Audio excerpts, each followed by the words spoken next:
Good morning, YouTube. Well, this is the week 2 update for the garden. We are up by the road, so there's going to be cars. Sorry about the noise.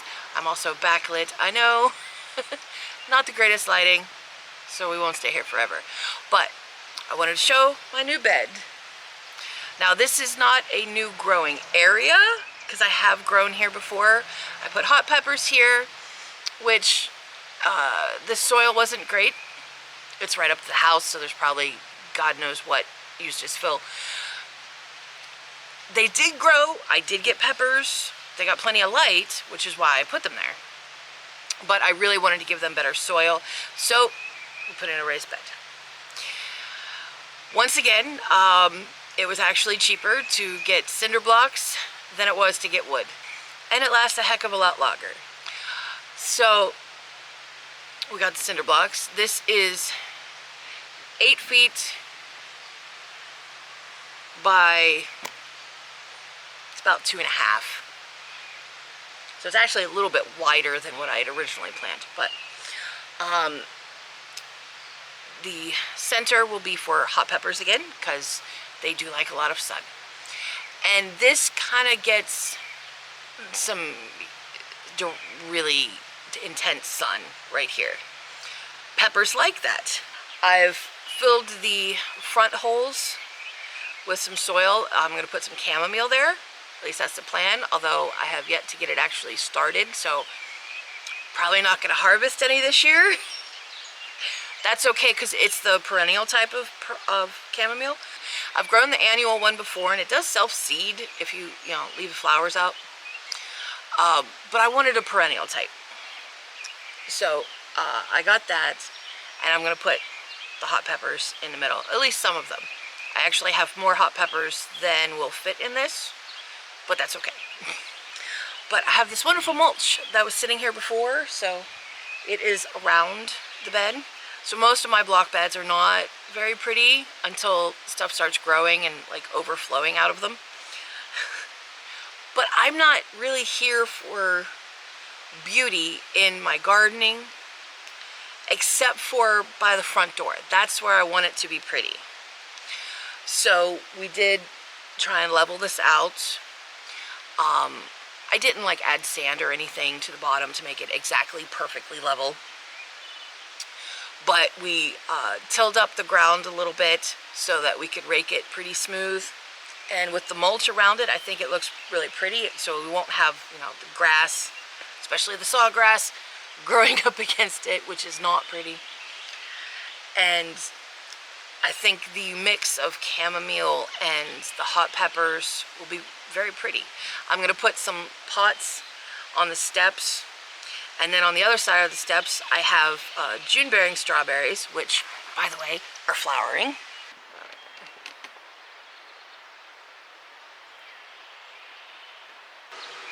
But I do like using the cinder blocks. Not only do they last a lot longer, because I already have some wood that's starting to rot. And it wasn't even the first bed. It's not pressure treated though, it's just plain pine. But it only took 4 years. I also like having the block holes. Now you're limited as to what you can grow in the block holes, but I do have a lot of small herbs and flowers and stuff that I like to grow. Anything with a smaller root system will do well, like strawberries, a lot of your herbs, basil, parsley, dill.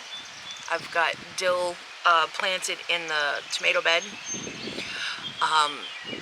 Carrots, radishes, beets. Last year I had calendula in front of my tomatoes. The calendula got huge. They grew very well in the block holes. They loved it, apparently. But they got so big, I couldn't reach into the tomatoes. So keep that in mind. So with beds that have things that need constant attention, like tomatoes, which just need a lot of attention, period, or peppers that need frequent pickings, anything like that, you're going to want to have small stuff around the front. pansies, nasturtiums. Basil can get big, but if you keep it trimmed, then you can keep it out of the way. But I put a lot of stuff in the block holes. Sometimes I just kind of, you know, see what happens. But there's a lot of choices out there. And the peas and potatoes that I planted, it's been a little more than a week now. Almost 2. They're sprouting. The peas came up really quickly because I'd soaked them, so that really did work for faster germination. The warmth of May helped too, because I usually plant them in April. But they're up, I'm gonna show you, and they're beautiful. We got several potatoes. This square area was actually from last fall. I see one about there.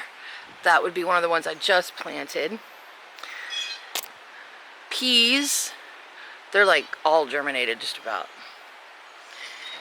And some potatoes that I just planted across the middle.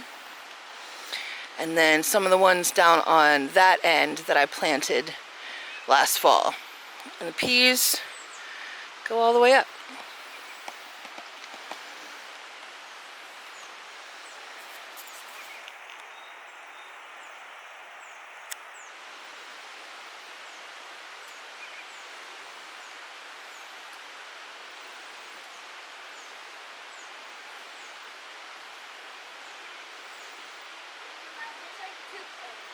In addition, this week I did plant more broccoli and cauliflower,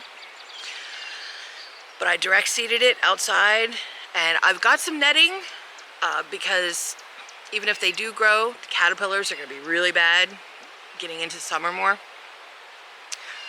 They may not grow. We'll see what happens with that, but give it a try, because this starts that I had, they died. So I figured I could direct seed some and maybe get some broccoli and cauliflower, or not reseed anywhere and get nothing. So give it a try. But it's a bed that I'm not going to use for anything else until fall cauliflower and broccoli. So we'll see what happens with that. That's it for what we've planted this week. I am going to start hardening stuff off because it looks like the weather's going to be good. But I haven't done any of it yet. I already got my cool stuff planted. So yeah, not a lot of planting this week, but a lot of infrastructure stuff, setting up the new bed, moving soil around, setting up fencing and stuff. So lots of the manual labor type things. That is about it for this week. So I hope you enjoyed this video. Thanks for coming along with me today. May the Father bless you. Shalom. Hi.